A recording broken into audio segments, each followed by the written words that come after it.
दस्तों न्यूज़ में अहम खबर से आपको आगाह कर रहे हैं। किसान ट्रैक्टर मार्च में शिरकत के लिए बैरिस्टर इमाम बख्श खान कैसरानी की क़यादत में जियालों का एक बहुत बड़ा काफिला तौसा शरीफ, टीबी कैसरानी, रेतड़ा और कोट कैसरानी से डेरा गाजी खान पहुंच गया।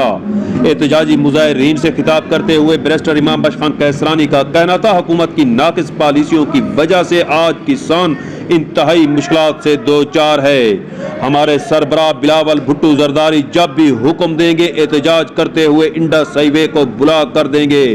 उन्होंने कहा हर फोरम और हर सतह पर अपने किसान भाइयों के साथ खड़े हैं। आइए आपको दिखाते इस मौका पर उनका क्या कहना था। तो मैं से क्या करा बंद मैं इजाजत के अंदर पे आज सरदार दुश्मन का हुक्म देना पे इंडस हाईवे बंद होती।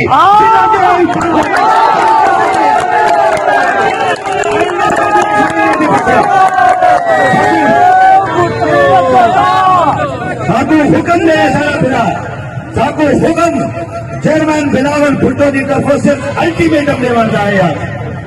अगर साकू हुक्म मिलता है खमा दम मस्त कर